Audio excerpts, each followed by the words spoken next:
Bismillahirrahmanirrahim. Assalamualaikum warahmatullahi wabarakatuh. Alhamdulillahilladzi bi ni'matihi tatimmu shalihat, alladzi hadana li hadza wa ma kunna linahtadiya laula an hadana Allah. Asyhadu an la ilaha illallah wahdahu la syarika lah wa asyhadu anna Muhammadan 'abduhu wa rasuluh. Allahumma shalli ala Muhammad wa ala ali Muhammad kama shallaita ala ali Ibrahim innaka Hamidum Majid. Allahumma barik ala Muhammad wa ala ali Muhammad kama barakta ala ali Ibrahim innaka Hamidum Majid. Subhanaka la ilma lana illa ma 'allamtana innaka antas samiul alim. Allahumma inna nas'aluka ilman nafi'a wa rizqan tayyiba wa 'amalan mutaqabbala. Allahumma inna nas'aluka ilman nafi'a wa rizqan tayyiba wa 'amalan mutaqabbala. Ya Allah, ya Rahman, ya Rahim. Ya Allah, berkatilah umur kami. Ya Allah, berkatilah ahli keluarga kami. Ya Allah, berkatilah ilmu yang kau ajarkan kepada kami. Ya Allah, berkatilah rizki yang kau limpahkan kepada kami. Ya Allah, berikanlah kepada kami ilmu yang bermanfaat. Ya Allah, berikanlah kepada kami rizki yang halal dan baik. Ya Allah, kurniakanlah kepada kami amal ibadah yang kau terima. Ya Allah, jauhkanlah kami dari segala kesusahan di dunia dan di akhirat. Ya Allah, jauhkanlah kami dari segala kesusahan di dunia dan di akhirat. Ya Allah, berikanlah kepada kami keselamatan di dunia dan di akhirat. Ya Allah, berikanlah kepada kami kebaikan di dunia dan di akhirat. Rabbana taqabbal minna innaka antas samiul alim. Wa tub alaina innaka antat tawwabur rahim. Rabbana atina fid dunya hasanah wa fil akhirati hasanah wa qina adzaban nar. Wa sallallahu ala nabi Muhammadin walhamdulillahi rabbil alamin. Tuan-tuan, puan-puan, hadirin yang dirahmati Allah Subhanahu wa taala. Ini adalah perjumpaan kita yang ke-12 dalam ayat dan hikmah surah An-Nur, di mana dalam majlis ilmu kita di petang hari ini insyaallah kita akan mengupas ayat yang ke-31. Dan tafsir yang menjadi rujukan utama kita di dalam majlis ini adalah tafsir Al-Imam Ibnu Katsir. Saya telah kongsikan kepada tuan-tuan dan puan-puan nota tafsir Ibnu Katsir, atau tepatnya terjemahan dari ringkasan tafsir Ibnu Katsir. Tuan-tuan dan puan-puan boleh gunakan nota tafsir itu sebagai rujukan utama di dalam majlis ilmu ini. Pada masa yang sama, jika tuan-tuan dan puan-puan jika ada apa-apa kemusykilan, ada soalan, sama ada berkaitan dengan apa yang tengah kita kupas atau berkaitan dengan perkara yang lain, tuan-tuan dan puan-puan sepanjang majlis ilmu ini dibolehkan untuk bertanya. Soalan boleh tuan-tuan dan puan-puan tulis di dalam chatroom yang ada di dalam Zoom meeting ini, atau jika ada soalan berkaitan dengan apa yang tengah kita kupas, tuan-tuan dan puan-puan boleh terus membuka mikrofon dan bertanya soalan. Surah An-Nur seperti yang telah kita kupas masuk dalam himpunan surah-surah Madaniyah dan ia boleh kita jumpai pada susunan yang ke-24. Tema utama dari surah yang mulia ini adalah agama yang Allah Subhanahu wa taala turunkan kepada kita adalah cahaya, adalah nur yang menerangi diri kita sebagai orang yang beriman, menerangi keluarga kita dan juga menerangi masyarakat. Isi kandungan surah An-Nur boleh kita bahagi kepada dua isi kandungan utama. Mula dari ayat 1 hingga ayat yang ke-26, Allah Subhanahu wa taala sebutkan beberapa perbuatan keji yang kita sebagai orang beriman patut untuk menjauhkan diri daripadanya.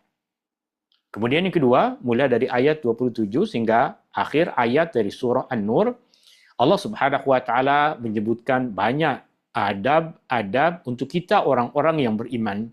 Sama ada adab tersebut di dalam rumah ataupun di dalam masyarakat.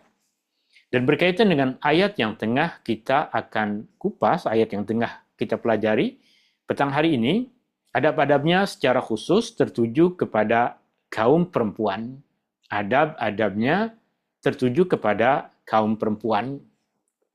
Meskipun demikian, tentu kaum lelaki perlu mengetahuinya kerana kaum lelaki ada tanggungjawab untuk mengajarkan adab-adab ini kepada isteri mereka, kepada anak-anak perempuan mereka, kepada adik-beradik perempuan mereka, Sehingga meskipun ayat ini seruannya secara khusus adalah kepada puan-puan, maka kaum lelaki juga ada tanggungjawab untuk memahaminya agar apa yang disebutkan di dalam ayat ini, hukum hakam dan adab-adabnya, difahami di dalam rumah tangga bukan sahaja oleh kaum perempuan, tapi juga untuk kaum lelaki. Bahkan kita semua tahu ayatnya diturunkan kepada Rasulullah SAW, seorang lelaki yang kemudian Rasulullah SAW diperintahkan untuk sampaikan apa yang terkandung di dalam ayat ini kepada istrinya, kepada anak-anak perempuan Rasulullah SAW, juga kepada kaum perempuan yang lain. Dan ayatnya juga diajarkan oleh Rasulullah SAW kepada kaum lelaki kerana sebab yang tadi kita sebutkan. Ini ayat yang insya Allah kita akan kupas. Ayatnya panjang. Ayatnya panjang dan semoga apa yang terkandung di dalam ayat ini, hukum hakam dan adab-adabnya, boleh kita kupas dalam tempoh masa yang singkat ini, sehingga boleh jadi banyak perkataan-perkataan yang di dalam ayat ini kita hanya kupas sedikit sahaja.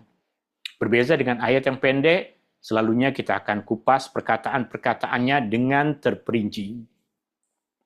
Yang lebih penting dari apa yang berkaitan dengan perkataan di dalam ayat ini sudah tentu adalah hukum hakam dan adab-adab yang perlu kita pelihara, perlu kita amalkan di dalam kehidupan kita, di dalam keluarga dan di dalam masyarakat.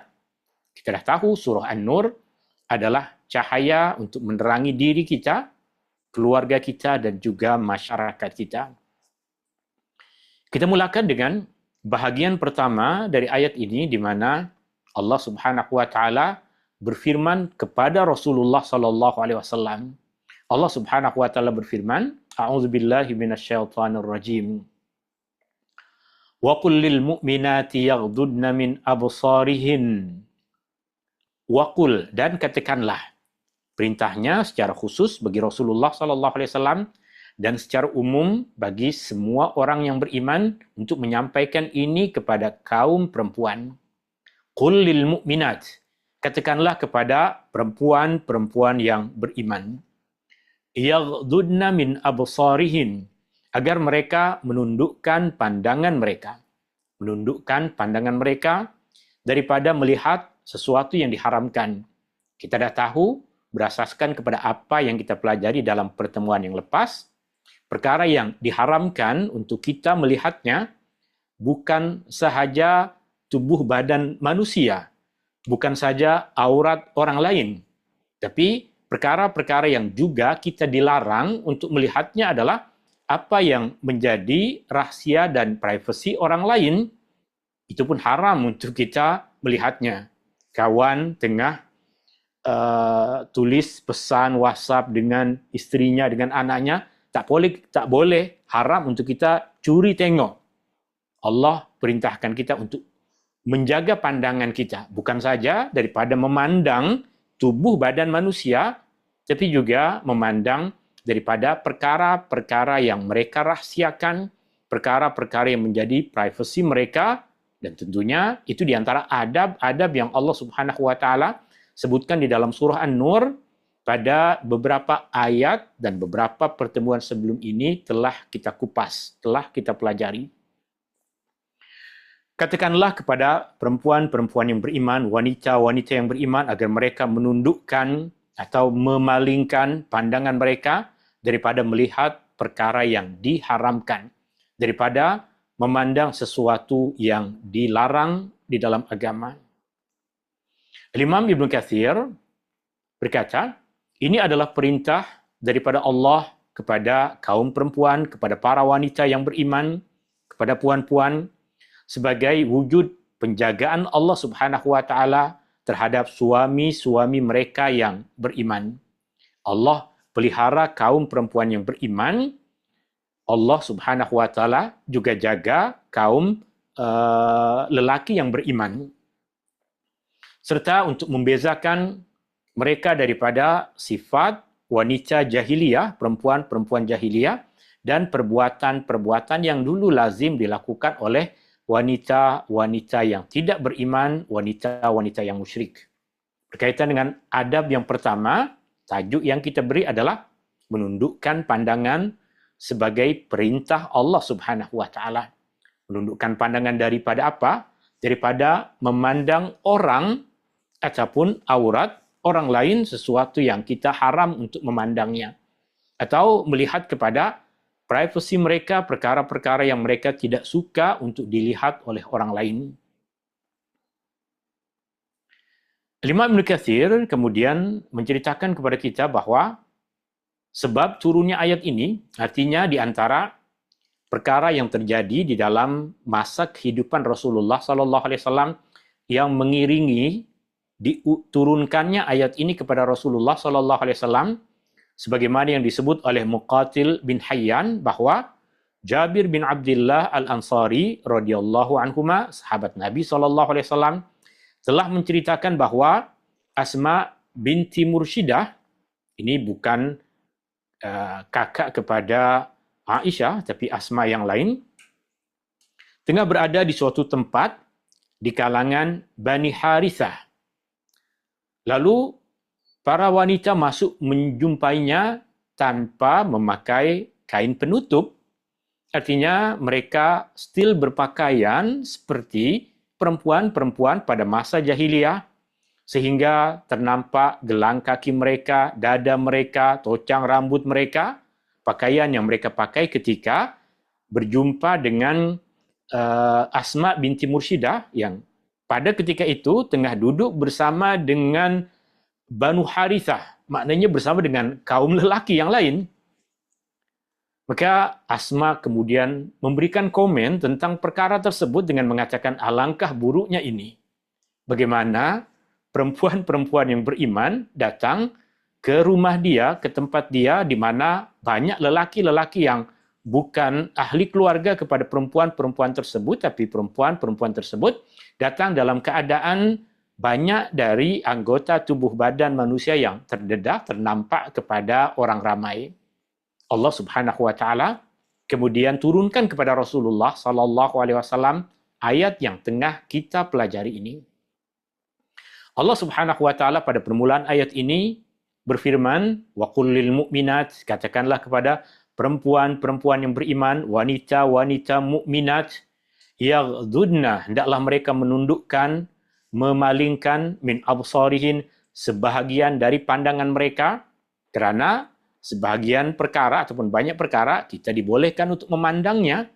Banyak perkara-perkara di dunia ini yang kita boleh melihatnya. Bermaksud daripada perkara yang diharamkan, artinya menundukkan pandangan, memalingkan pandangan hanya dari perkara yang diharamkan ke atas mereka untuk dilihat, selain daripada suami mereka misalnya.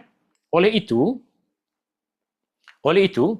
ramai ulama, menurut Imam Ibn Katsir, ramai ulama berpandangan bahawa perempuan tidak boleh melihat lelaki ajnabi. Apa maksud lelaki ajnabi? Lelaki yang bukan kaum kerabatnya, lelaki yang bukan mahramnya, sama ada syahwat ataupun tidak. Ini pandangan pertama yang disebutkan oleh Imam Ibn Katsir berkaitan dengan adakah kaum perempuan boleh melihat, boleh memandang, bukan memandang terus memandang, tapi melihat kepada lelaki yang bukan mahram ataupun dinamakan sebagai lelaki ajnabi, sama ada dengan hawa nafsu ataupun tidak. Pandangan pertama, mereka mengatakan ia tidak dibenarkan, tak boleh. Dan pandangan yang pertama ini ada dalil yang menguatkannya, yaitu ramai dari mereka berhujah, berdalil dengan hadis yang diriwayatkan oleh Al-Imam Abu Dawud, At-Tirmizi, daripada Ummu Salamah radhiyallahu anha yang berkata, kami bersama dengan Rasulullah sallallahu alaihi wasallam dan Maimunah.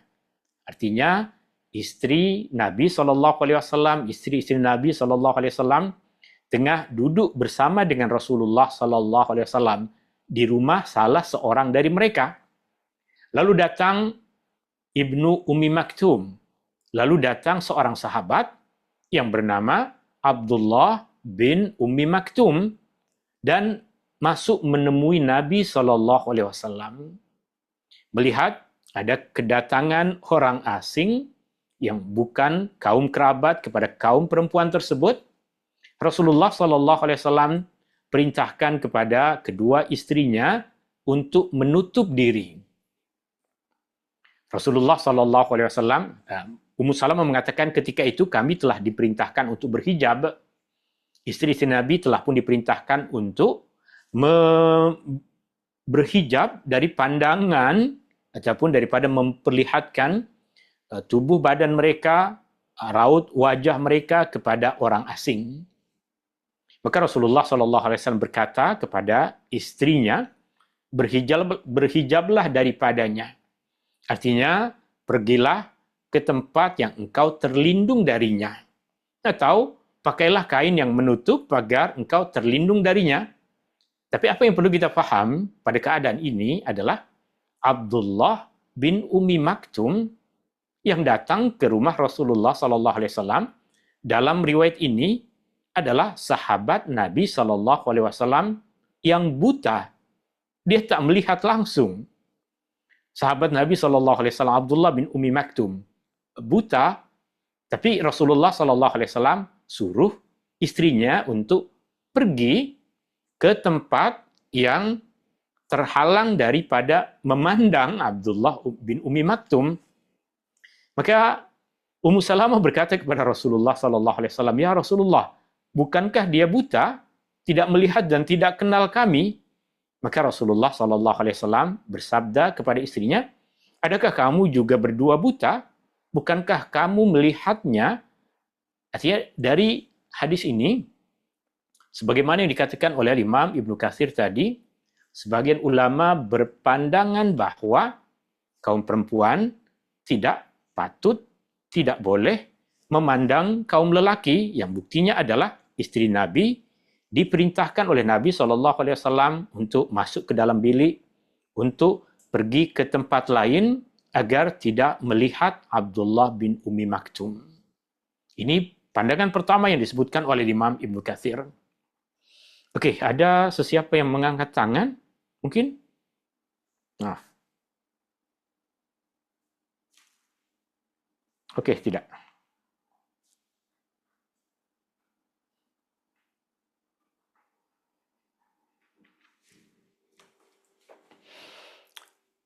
Daripada sebagian ulama lain berpandangan, ini pandangan yang kedua yang disebutkan oleh Imam Ibnu Katsir rahimahullahu taala.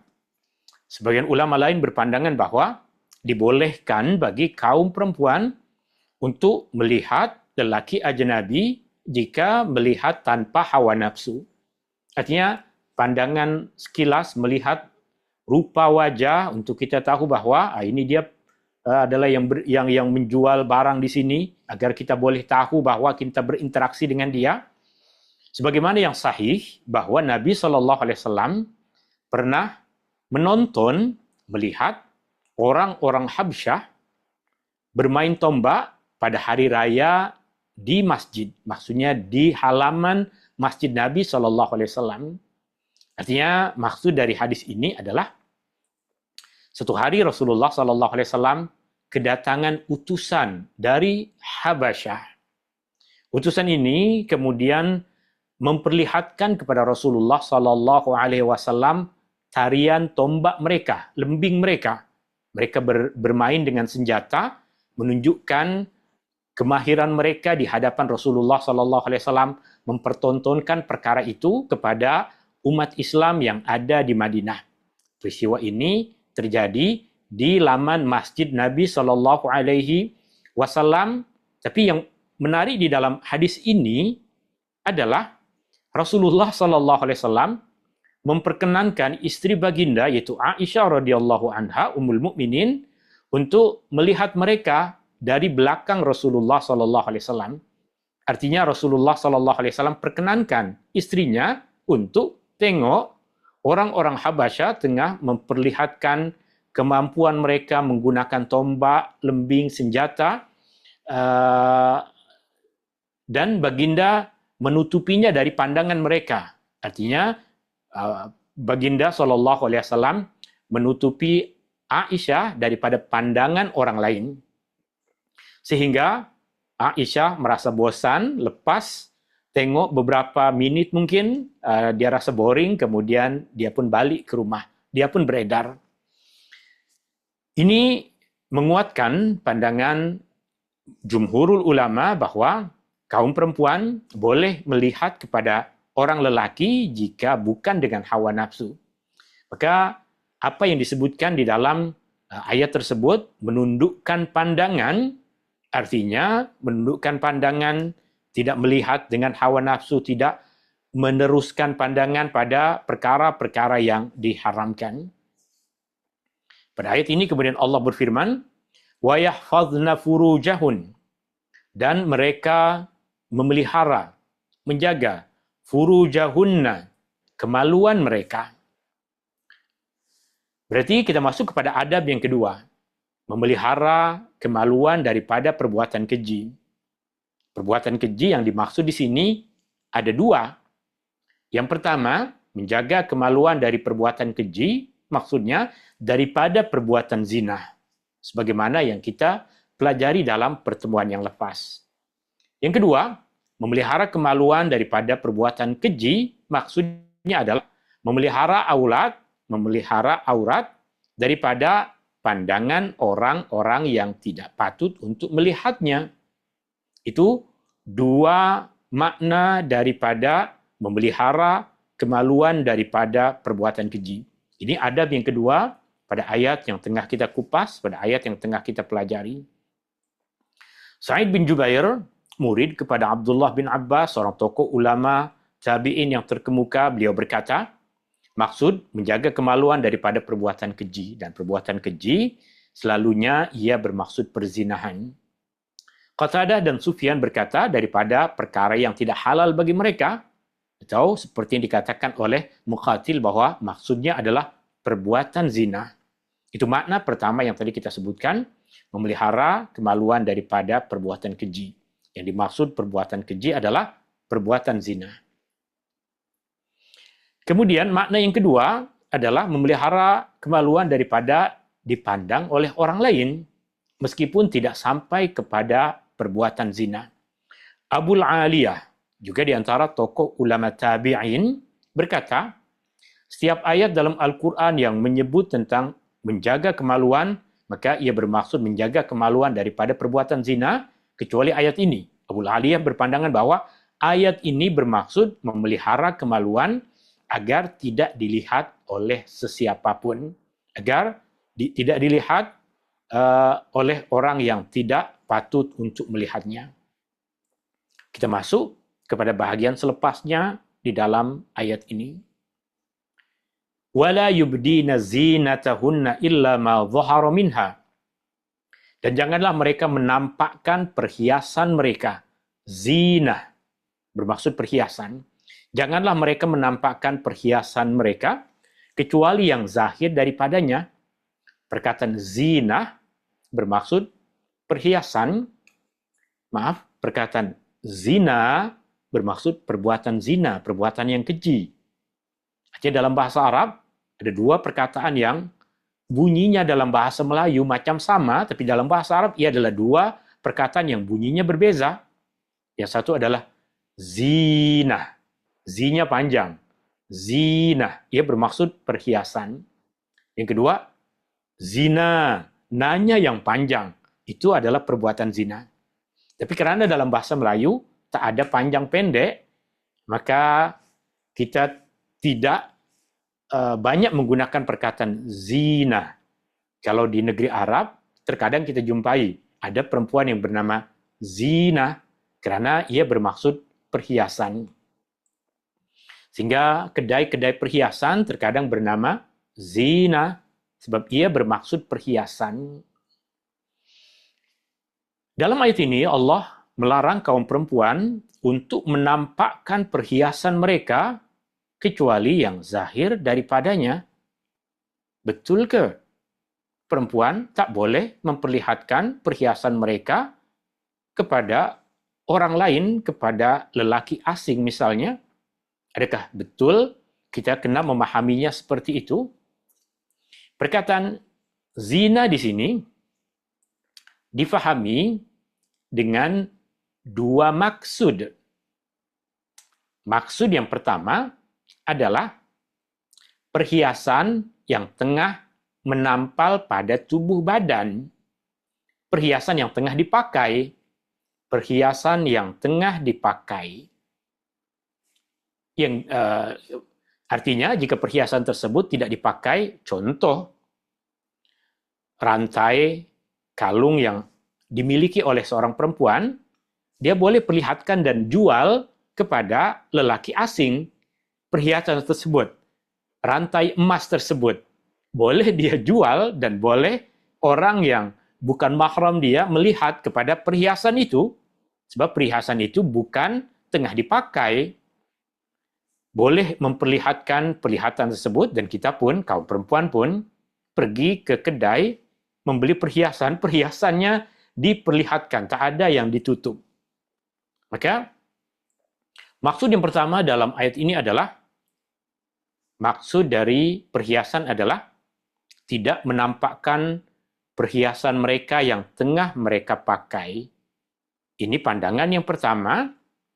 Illa ma dhahara minha, kecuali apa yang zahir, kerana pakaian perempuan hakikatnya adalah perhiasan, tapi ia adalah sesuatu yang zahir.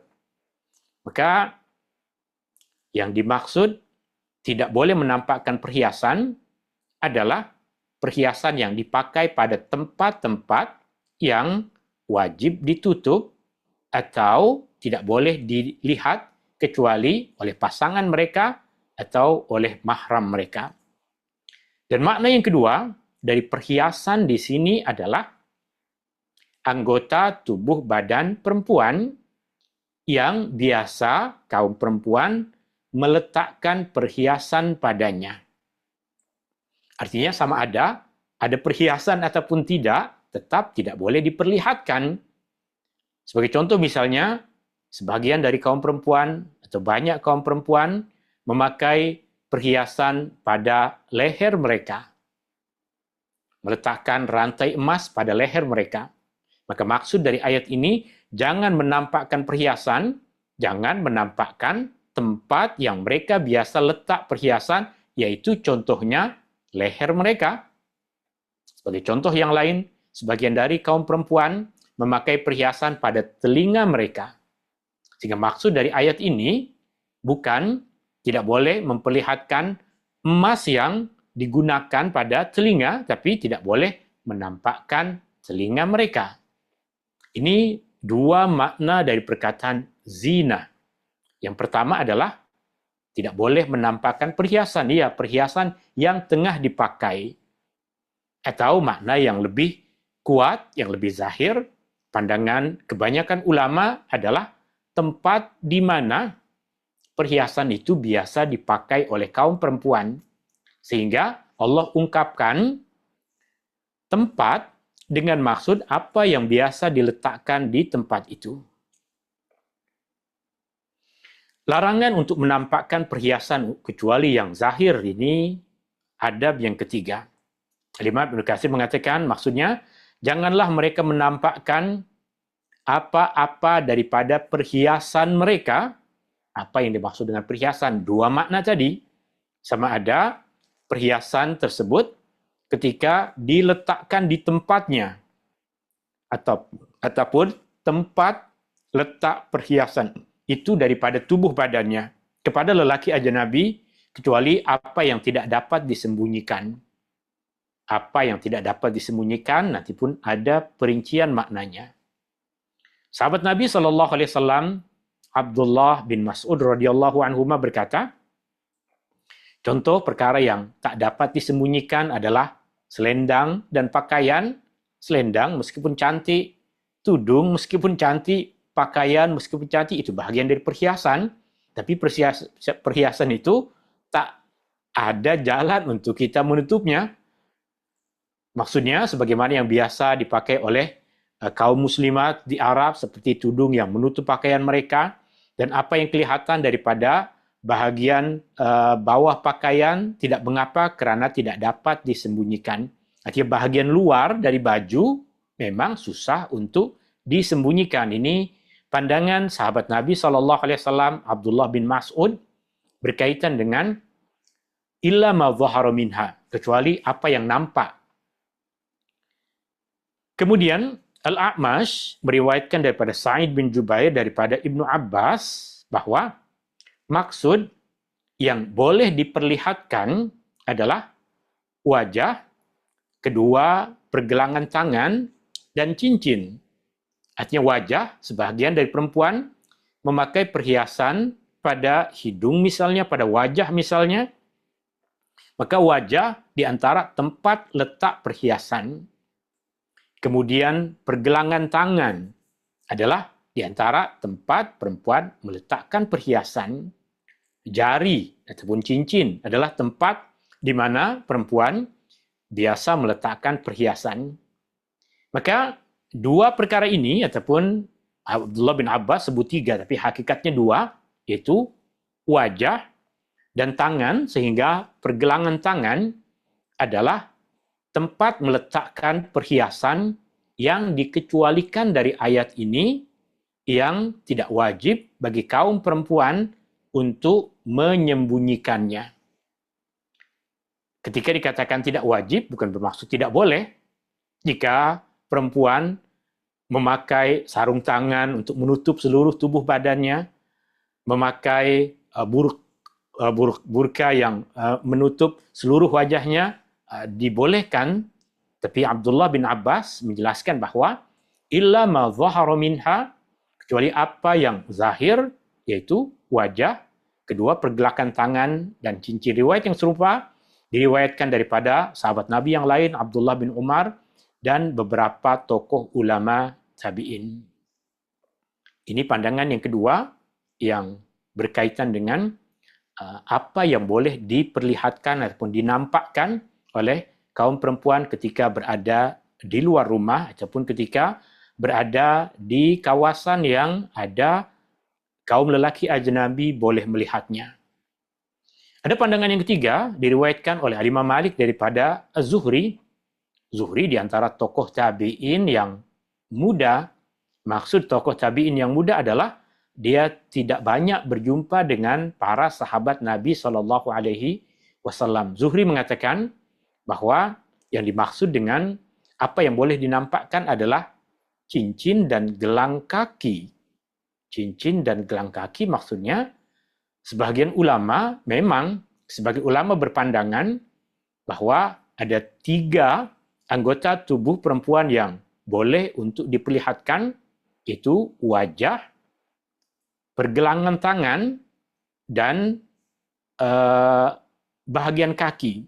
Bahagian kaki yang dimaksud adalah bahagian yang wajib untuk dibasuh ketika berwudu. Itu pandangan yang diriwayatkan daripada Az-Zuhri, dan juga pandangan yang masyhur diriwayatkan daripada Al-Imam Abu Hanifah rahimahullahu ta'ala. Imam Ibn Katsir kemudian membuat kesimpulan, apa yang dikatakan oleh sahabat Nabi Ibnu Abbas tadi, dan yang sama pandangan dengannya, yang menafsirkan perkataan illa ma dhahara minha, kecuali apa yang diperlihatkan, apa yang diperkenankan untuk diperlihatkan, adalah wajah dan kedua tangan. Ini adalah pandangan yang masyhur di sisi majoriti ulama, dan ia disokong oleh hadis yang diriwayatkan oleh Abu Daud dalam sunannya daripada Aisyah, bahwa Asma binti Abu Bakar, kakak kepada Aisyah, masuk menjumpai Nabi SAW dengan dalam keadaan memakai pakaian yang nipis, jarang. Artinya ada sebahagian dari tubuh badannya yang boleh ternampak oleh orang lain. Baginda SAW berpaling daripadanya dan bersabda, "Wahai Asma, sesungguhnya apabila wanita telah mencapai usia baligh, telah keluar dari haid, tidak patut dilihat daripadanya kecuali ini." Baginda SAW menunjuk kepada wajah dan kedua pergelangan tangannya. Artinya, ini pandangan yang majoriti ulama, dan itu pandangan yang kita guna pakai di dalam keseharian kita, berasaskan kepada hadis yang diterima pakai oleh jumhurul ulama ini. Kita masuk kepada pembahasan selepasnya. Wal yadribna bi khumurihinna ala juyubihin. Yang bermaksud dan hendaklah mereka melabuhkan tudung mereka ke atas dada mereka. Ayat ini menunjukkan bahwa tudung bukan saja menutup rambut di kepala, tapi ia juga mesti dilabuhkan sehingga menutup bahagian leher dan dada. Yang dimaksud dengan dada adalah ini. Yang dimaksud dengan dada adalah ini. Maksudnya, ayat ini menjelaskan keadaan pada masa jahiliyah dahulu, kaum perempuan mereka akan keluar dari rumah dalam keadaan leher mereka orang boleh nampak dan bahagian tempat mereka meletakkan kalung mereka, rantai di leher mereka juga orang boleh nampak. Itu yang dikatakan di sini melabuhkan tudung mereka ke atas dada mereka. Fungsinya adalah untuk menutupinya daripada dipandang oleh orang lain. Maka kita dengan demikian masuk kepada adab yang keempat di dalam ayat ini, yaitu perintah untuk melabuhkan tudung, menutup dada dan leher. Imam Ibnu Katsir mengatakan maksudnya tudung itu dibuat berlapis menutupi dada wanita untuk menutup apa yang ada di bawahnya daripada dada dan tulang selangka, maksudnya tulang ini, tulang tempat meletak rantai kalung, agar berbeza dengan perempuan-perempuan jahiliyah dahulu yang tidak melakukan perbuatan yang demikian. Bahkan perempuan jahiliyah ketika mereka berjalan di hadapan lelaki, mereka berjalan dengan dada terbuka tanpa penutup. Maksud mereka jalan dengan dada terbuka tanpa menutup adalah bahagian tulang ini nampak. Bahagian tulang ini nampak, bukan tidak berpakaian pada bahagian atas tubuh badan mereka. Bukan, yang dimaksud dengan dada adalah bahagian tulang ini. Itu yang terjadi pada masyarakat jahiliyah. Dan apa yang kita sayangkan itu yang banyak terjadi dalam realiti kehidupan kita sekarang. Bahkan terkadang mereka menampakkan leher, tocang jambut, anting-anting mereka, subang. Allah Subhanahu wa taala memerintahkan wanita yang beriman agar menutupi diri dalam penampilan dan keadaan mereka, seperti yang Allah firmankan di dalam ayat yang lain dalam surah Al-Ahzab. Surah ini telah pun kita kupas, telah pun kita pelajari, di mana Allah Subhanahu wa taala memberikan kemuliaan kepada istri dan anak-anak Nabi dengan hukum yang jika kaum perempuan mengikutinya, maka mereka mengikuti manusia-manusia yang paling mulia, kaum perempuan yang paling mulia. Nabi Allah Subhanahu wa taala berfirman, "Ya ayuhan nabiyyu qul li azwajika wa banatika wa nisa'il mu'minina yudnina 'alaihinna min jalabibihin." Wahai Nabi, suruhlah istri-istri kamu, anak-anak perempuanmu, mereka inilah wanita-wanita yang paling mulia di antara umat Rasulullah sallallahu alaihi wasallam, dan perempuan-perempuan yang beriman, supaya melabuhkan pakaian mereka bagi menutup seluruh tubuh badannya. Dalam ayat ini ada pengecualian, illa ma dhahara minha, kecuali apa yang nampak. Apa yang nampak boleh bermaksud pakaian luar dari pakaian bagian luar, atau ia boleh bermaksud muka, wajah, dan kedua tangan sehingga pergelangan tangan. Perkataan khumur di dalam ayat ini, ia adalah bentuk jamak, bentuk plural dari perkataan khimar, yaitu sesuatu yang digunakan untuk menutup kepala, yang dalam bahasa kita biasa disebut tudung. Sa'id bin Jubair berkata, maksud ayat ini adalah hendaklah mereka mengikatkan, menguatkan, mengetatkan tudung mereka ke atas dada mereka, yaitu ke atas leher dan dada, agar tidak kelihatan sedikit pun daripadanya. Imam Al-Bukhari meriwayatkan daripada Aisyah, dia berkata, semoga Allah merahmati kaum perempuan muhajirat, generasi yang pertama.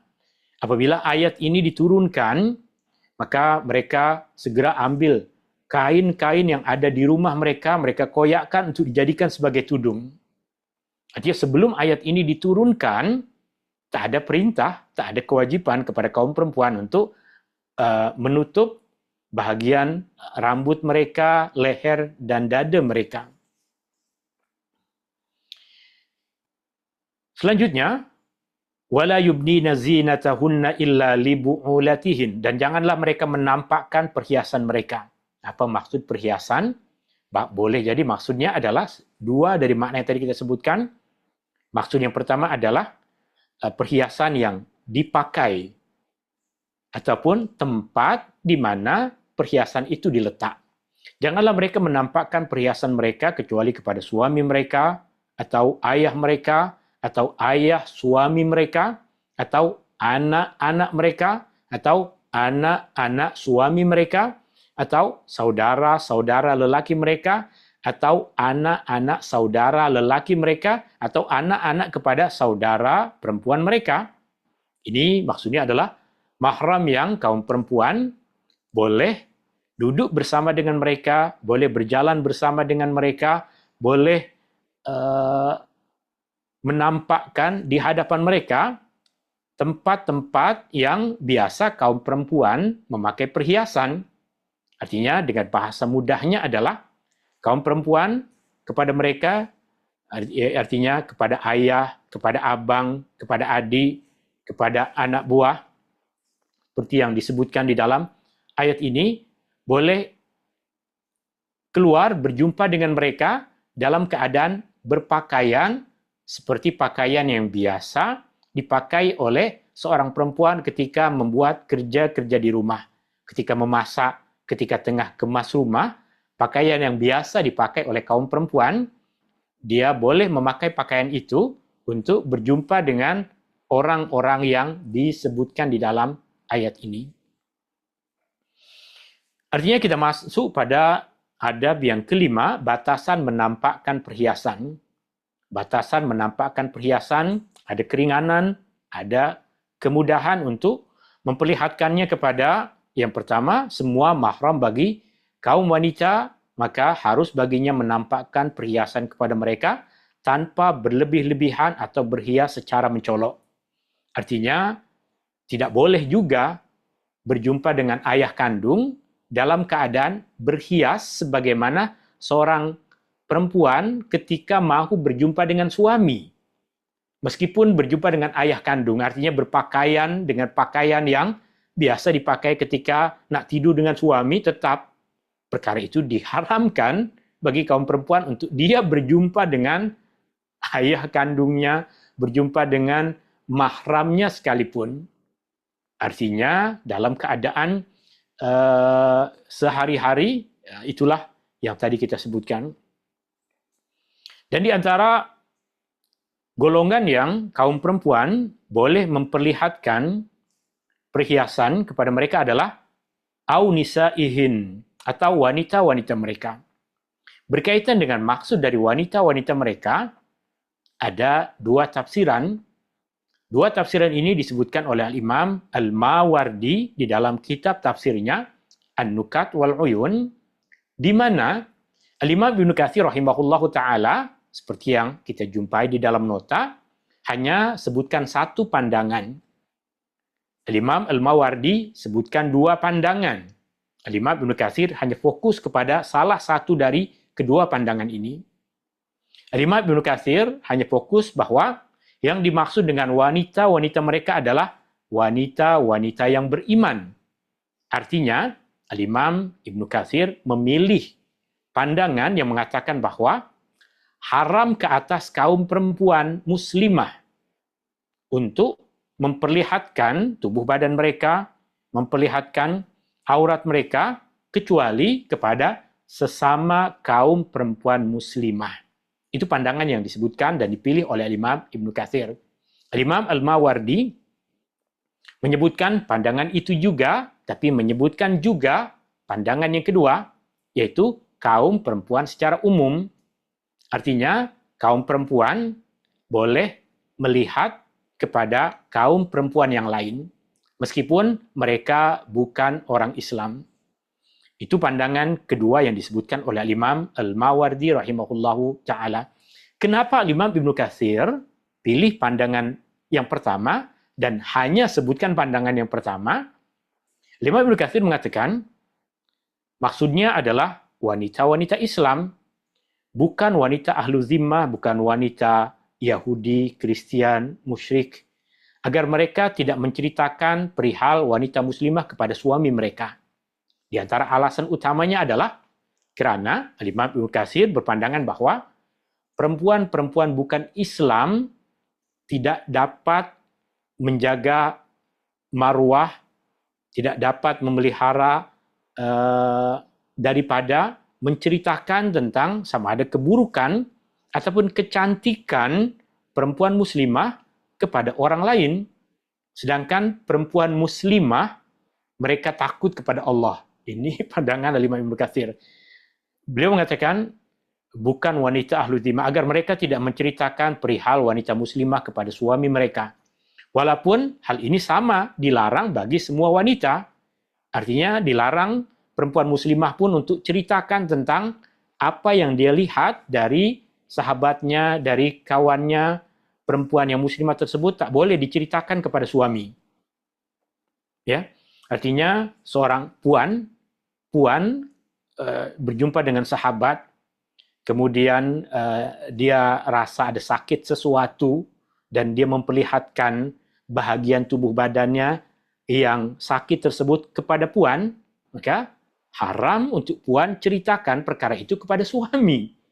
Haram sebab Rasulullah SAW melarang perkara itu pada hadis yang saya kongsikan di dalam nota, ada tuan-tuan dan puan-puan boleh jumpai pada muka surat yang ke-44 di mana Rasulullah SAW melarang kaum perempuan untuk memandang ataupun menyentuh kaum perempuan yang lain, kemudian menceritakan kepada suaminya, sehingga seakan-akan suaminya nampak dengan mata sendiri apa yang ada pada perempuan tadi. Okey. Walaupun hal ini dilarang bagi semua wanita, namun ia lebih berat terhadap wanita ahli zimmah kerana tiada penghalang bagi mereka untuk menceritakan perkara itu kepada orang lain. Adapun wanita muslimah, dia tahu bahawa perkara itu haram lalu menjauhinya. Dari sini kita memahami bahawa sebab utama kenapa Imam Ibnu Katsir memilih pandangan bahawa perempuan muslimah tidak patut memperlihatkan aurat mereka kepada yang bukan muslimah. Alasan utamanya adalah kerana perempuan bukan muslimah tak ada penghalang dari agama untuk menceritakan tentang aib, keburukan ataupun kecantikan wajah muslimah kepada orang lain. Tapi jika alasannya ini, maka alasan ini ia akan bergantung kepada adakah perempuan itu boleh dipercaya ataupun tidak. Maknanya jika perempuan pun suka menceritakan kepada orang lain tentang keburukan yang dia nampak, dia jumpa pada perempuan ini, pada perempuan muslimah yang lain, sudah tentu akhlak dia dan adab dia sama seperti kaum ahlu zimmah yang dibimbangkan oleh Imam Ibnu Katsir rahimahullah. Pandangan Imam Ibnu Katsir juga memilih pandangan ini kerana ia dipilih oleh banyak golongan ulama tabi'in, di antaranya Mujahid, yang berkata maksudnya adalah wanita-wanita muslimah, bukan wanita musyrik. Tidak boleh bagi wanita muslimah menampakkan aurat di hadapan wanita musyrik. Auma malakat aymanuhun, atau hamba sahaya yang dimiliki oleh mereka. Ini juga maksudnya dibolehkan untuk berjumpa dengan hamba sahaya dalam keadaan hanya memakai pakaian yang biasa digunakan untuk bekerja di rumah. Dan ini pernah terjadi pada anak Rasulullah sallallahu alaihi wasallam, Fatimah. Rasulullah sallallahu alaihi wasallam datang bersama dengan hamba sahaya milik Fatimah, dan Fatimah radhiyallahu anha dalam keadaan di rumah pada ketika itu kain tengah kurang. Jika ditutup bahagian atas, bahagian bawah ternampak. Jika ditutup bahagian bawah, atas ternampak. Maka Rasulullah SAW berkata kepada anaknya, saya ini ayahmu dan ini adalah hamba sahayamu. Artinya Rasulullah memperkenankan dia untuk berjumpa dengan ayah kandungnya dan juga dengan hamba sahayanya dalam keadaan tidak memakai tudung. Karena perkara ini dah tak ada dalam realiti kehidupan kita, maka kita tak kupas panjang. Kita masuk kepada bahagian selepasnya. Awit tabi'ina ghairi ulil irbati minar rijal. Perkataan irbah bermaksud akal. Awit tabi'in, ataupun para lelaki pengikut. Ghairi ulil irbah minar rijal, orang yang tidak memiliki akal sempurna terhadap kaum perempuan. Apa yang dimaksud dengan kaum lelaki yang sudah tidak sempurna akalnya kepada kaum perempuan? Ia tertuju kepada banyak golongan. Golongan yang pertama adalah, lelaki-lelaki lembut yang dia tidak bernafsu kepada kaum perempuan. Adakah pada masa Rasulullah SAW ada orang seperti itu? Jawabannya ada. Bukankah di dalam Islam diharamkan perbuatan homoseksual? Ya, perbuatan homoseksual haram. Perbuatan berpakaian menyerupai kaum perempuan, lelaki menyerupai kaum perempuan dalam berpakaian juga haram. Tapi orang lelaki yang memiliki sifat lembut ada, dan itu tidak haram dalam agama. Yang haram adalah melakukan perbuatan haram. Yang haram adalah jika dia bercinta dengan sesama lelaki. Nah, itu jadi haram. Tapi keadaan seorang perempuan yang tidak bernafsu kepada, keadaan seorang lelaki lembut yang tidak bernafsu kepada perempuan, itu tidak diharamkan di dalam agama.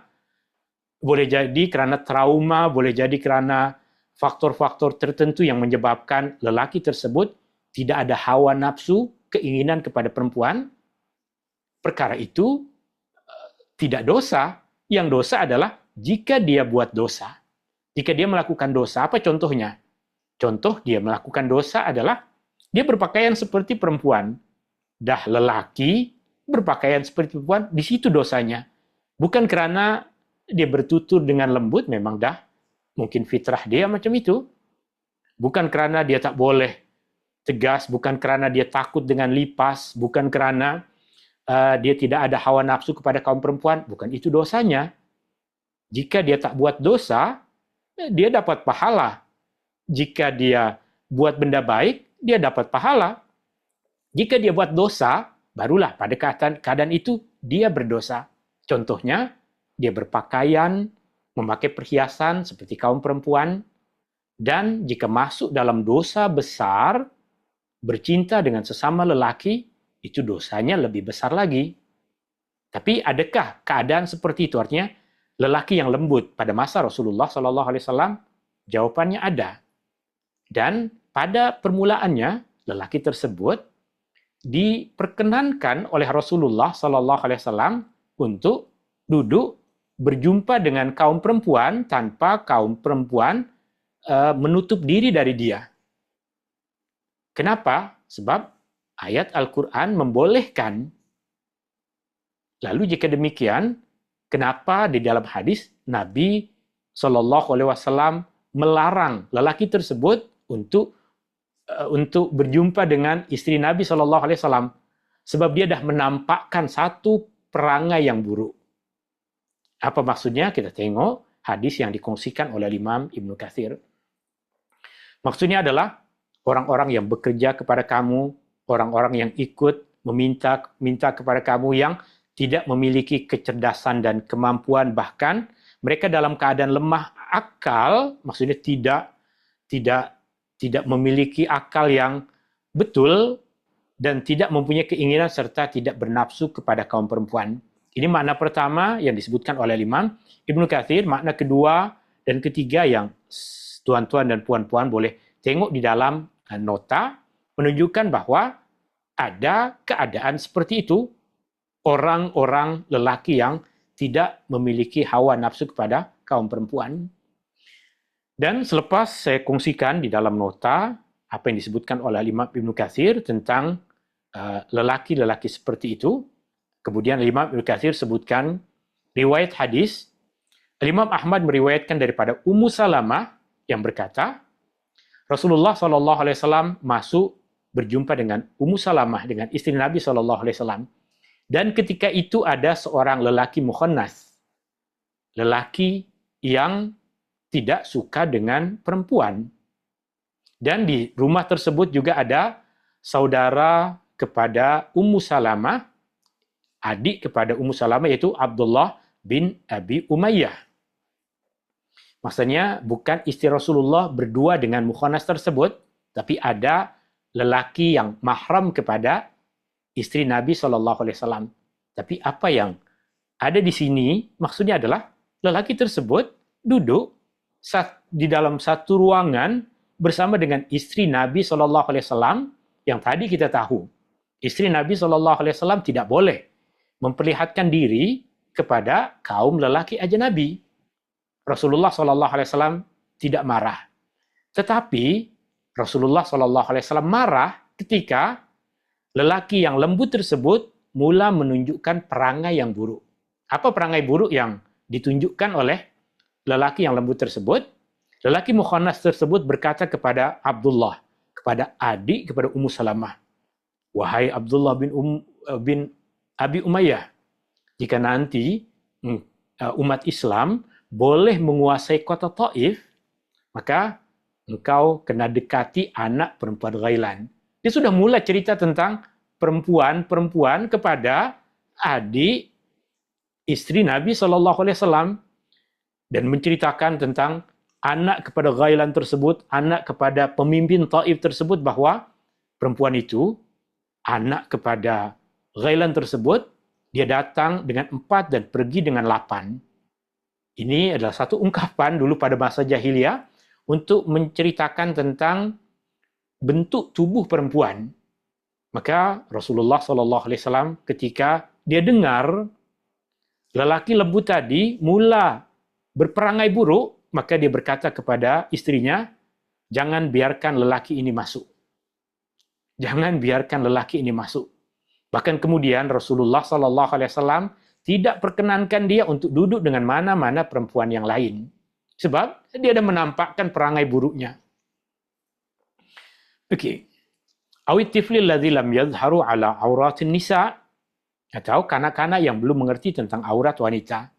Perempuan artinya cikgu di sekolah rendah ketika berhadapan dengan budak-budak darjah 1, darjah 2 ke darjah 3, selalunya orang-orang yang belum mengerti tentang aurat wanita.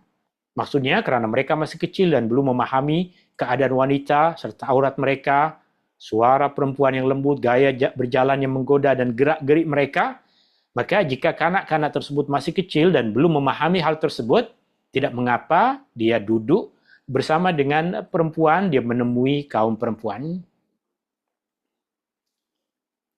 Tetapi jika dia sudah remaja atau hampir remaja dan sudah mula terdedahkan terlebih lagi pada zaman di mana dunia media sosial mudah untuk dijangkau oleh kanak-kanak, maka sehingga dia memahami dan mengenali perbezaan antara perempuan yang cantik dengan yang tidak, maka tidak dibenarkan untuk masuk duduk satu bilik dengan mana-mana perempuan yang bukan mahramnya. Wala yadribna bi arjulihinna liyu'lama ma yukhfina min zinatihin. Dan janganlah mereka menghentakkan kaki agar mereka diketahui apa yang mereka sembunyikan daripada perhiasan mereka. Maksudnya, jangan melakukan pergerakan yang biasa dilakukan oleh perempuan jahiliyah untuk menggoda kaum lelaki. Atau jangan memperdengarkan suara yang biasa digunakan oleh perempuan jahiliyah untuk menggoda kaum lelaki. Bahkan Imam Ibnu Katsir menambahkan, jangan memakai wangi-wangian untuk menggoda kaum lelaki. Ini yang disebutkan oleh Imam Ibnu Katsir, wanita pada zaman jahiliyah apabila berjalan di jalan dan memakai gelang kaki yang tidak berbunyi, dia akan hentakkan kakinya ke tanah agar lelaki boleh mendengarnya. Mereka melakukan suara itu, gerakan itu untuk menggoda kaum lelaki. Dan Imam Ibnu Katsir menambahkan, termasuk juga dalam larangan ini ialah wanita memakai wangi-wangian ketika keluar dari rumah jika tujuannya adalah agar lelaki menghidu baunya, mencium baunya. Dan bagian akhir dalam ayat ini, وَتُوبُوا إِلَى اللَّهِ جَمِيعًا أَيُّهَا الْمُؤْمِنُونَ لَعَلَّكُمْ تُفْلِحُونَ. Dan bertaubatlah kamu semua kepada Allah, wahai orang-orang beriman, agar kamu beroleh kejayaan. Maksudnya, lakukan apa yang diperintahkan kepada kamu berupa sifat-sifat yang indah, sifat yang mulia, akhlak yang mulia. Tinggalkan apa yang diamalkan oleh orang-orang jahiliyah daripada akhlak-akhlak dan sifat-sifat yang buruk. Serta kejayaan yang sebenar adalah melaksanakan apa yang Allah perintahkan, apa yang Rasulullah suruh, dan meninggalkan apa yang dilarang. Dan kepada Allah, kita semua memohon agar kita mendapatkan pertolongan dan hanya kepada Allah kita berserah.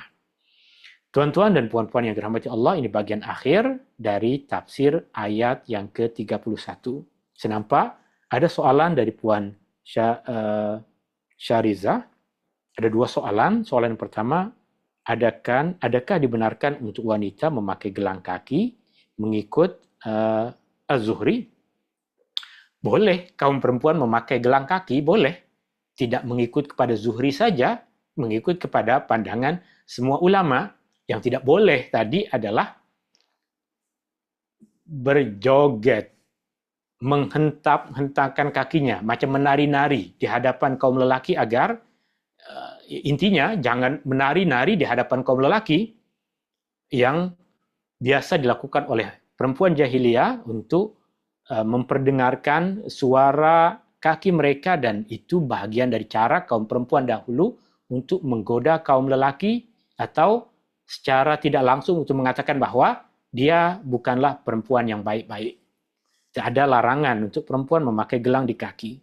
Bukan saja mengikut Az-Zuhri, mengikut semuanya, tapi dalam ayat, ia adalah berkaitan dengan larangan ini. Kemudian soalan yang kedua, saya biasa melihat wanita India, Bangladesh, Pakistan solat tanpa menutup kaki mereka.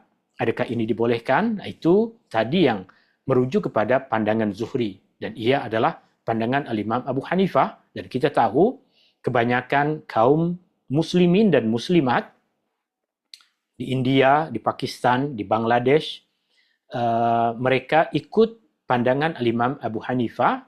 Maka dalam pandangan Al-Imam Abu Hanifah, bahagian kaki yang dibasuh dalam wudhu itu bukan aurat bagi kaum perempuan. Sehingga boleh jadi akan kita ternampak kaum perempuan sebahagian negeri Islam solat dalam keadaan ternampak bahagian itu. Itu masuk dalam perbezaan pandangan yang telah ada, perbezaan tersebut sejak generasi awal dahulu. Generasi salaf dahulu, generasi tabi'in. Seperti yang tadi diriwayatkan oleh Imam Malik daripada Az-Zuhri. Wallahu ta'ala a'la wa alam. Tapi jumhurul ulama berasaskan kepada hadis Nabi SAW tadi, hadis Asma, mengatakan perempuan yang telah dewasa tidak patut terlihat padanya kecuali ini dan ini, yaitu wajah dan tangan sehingga pergelangan. Itu yang hadis Asma. Sedangkan Imam Abu Hanifah, dia berpandangan mengikut kepada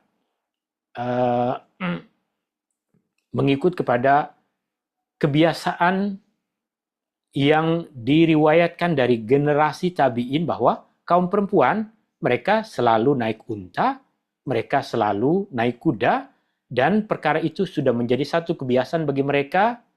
Maknanya ketika naik kuda akan nampak bahagian kaki itu, artinya berasaskan kepada kebiasaan generasi awal dahulu ataupun kebiasaan sebahagian kaum perempuan pada generasi salaf dahulu, mereka membuat ijtihad seperti itu. Wallahu ta'ala a'la wa alam. Ia kembali kepada perbezaan pandangan itu. Dari apa yang kita kupas, dari apa yang kita pelajari tadi, di antara pengajaran yang kita ambil adalah menutup aurat bukan beban dari agama, tapi bukti cinta kaum perempuan kepada Allah. Sebab yang menyuruh mereka adalah Allah. Serta penghormatan mereka terhadap diri mereka sendiri. Yang kedua, wanita yang beriman dimuliakan kerana mereka memilih untuk berakhlak dengan akhlak yang mulia. Mereka meninggalkan amalan-amalan buruk yang dilakukan oleh orang-orang jahiliyah dan mereka menyerahkan diri sepenuhnya kepada Allah Subhanahu wa taala, hukum hakam Allah dan ketetapan Allah. Wallahu taala a'la wa a'lam.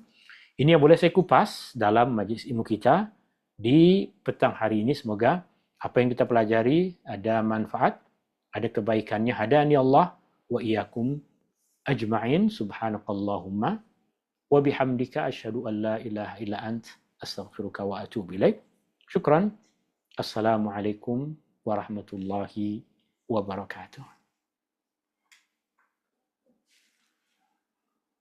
Waalaikumsalam warahmatullahi wabarakatuh. Syukran Ustaz. Jazakumullah khairan. Terima kasih Ustaz. Afwan. Jazakallahu khair Syekh Ustaz. Jazakumullah khairan.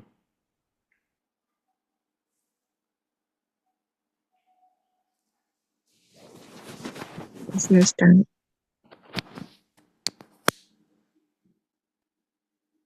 Terima kasih Ustaz. Terima kasih, Wan. Terima kasih Ustaz. Syukran.